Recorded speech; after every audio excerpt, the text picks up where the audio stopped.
این هفته خبر تو خبر داره براتون از عظمای قافیه باخته‌ای که اسم صدور تروریسم تو کشورهای منطقه رو گذاشته حضور معنوی. اینی که شما میبینید که مسئله حضور ایران در منطقه فریاد آمریکا و بعضی کشورهای دیگه رو در میاره به خاطر این معناش اینه. حضور ایران، دخالت ایران، در حالی که ما دخالتی نداریم. بله حضور داریم، حضور معنوی. حالا معنای حضور معنوی رو از زبون این مزدور صادراتی عظما بشنوید که میگه آخوندا 700 میلیون دلار به حزب الشیطان دادن که تازه پولی هم نیست. سیاست منطقه‌ای که ایران در این سالها دنبال کرده سیاستی است کم هزینه. یعنی خود دولت ترامپ که در مورد همه چیز ایران اغراق میکنه میگه که ایران به حزب الله سالانه 700 میلیون دلار پرداخت میکنه. خب برای کشوری که به هر حال در شرایط بد اقتصادی هم بالاتر از 20 میلیارد دلار صادرات غیر نفتی داشت و حزب الله رو به عنوان نیروی دفاعی اصلیش میبینه، همونطور که آمریکا به پنتاگون به عنوان نیروی دفاعی اصلیش نگاه میکنه، این پول واقعا پول زیادی نیست. آخوندا از اون طرف پولا رو میفرستن تو حلقوم مزدوراشون، بعد از این طرف این وضع مردم ایرانه. واقعا شما این یه مالیاتیه که دولت داره میگیره از بیخود و بیخود. مردم دارن صدمه میبینن با این تورم. بقیه پولا رو هم خرج موشکایی میکنن که این امام جمعه مشنگ آخوندا اینطوری تبلیغش میکنه. طرف حتی معنی کلمه خفن رو هم نمیدونه، میگه خفن. جمهوری اسلامی موشکایی دارد که میدان موشکی غربی ها را در اقیانوس اطلس هم میتواند نقطه زن بزند. اون برنو این روز موشک. جمهوری اسلامی امروز از چنین قدرتی شگفت آمیز در دنیا برخوردار است. بعد شما میخواهید تهدید نظامی بکنید؟ هرگز. اینو بدانن این سمپاتهای داخلی هم میفهمن اما اینقدر خفن هستن خودشونه به نفهمگی میزنن.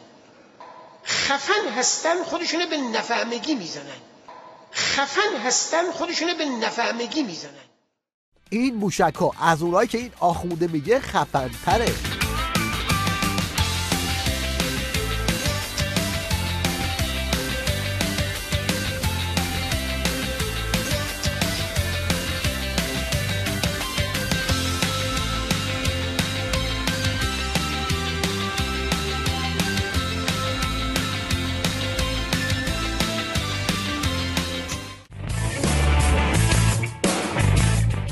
البته الان وضعیت طوری شده که خود کارشناسای حکومتی زیرا به دم و دستگاه خودشون رو میزنن.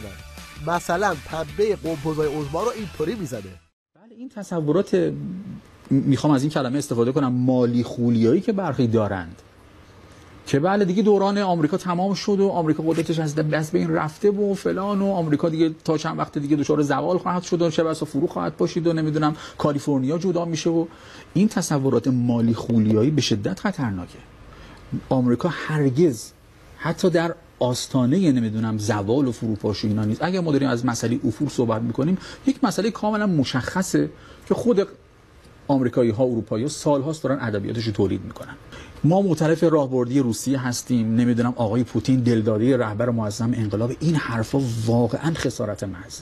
آقای پوتین نه دلداده رهبر معظم انقلابه، نه دلش برای حرم حضرت زینب سوخته. آقای پوتین مهمترین دغدغش افزایش سایز قدرت روسیه است. آخوندا با این دادار دودورشون فقط سر و صدا میکنن، اما آخرش مشتشون باز میشه.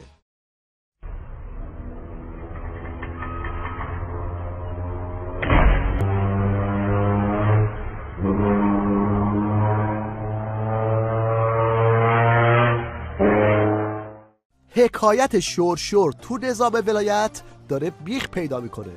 ببینید پاسدارای ریزشی چطوری زیرا به نظامشون رو میزنن.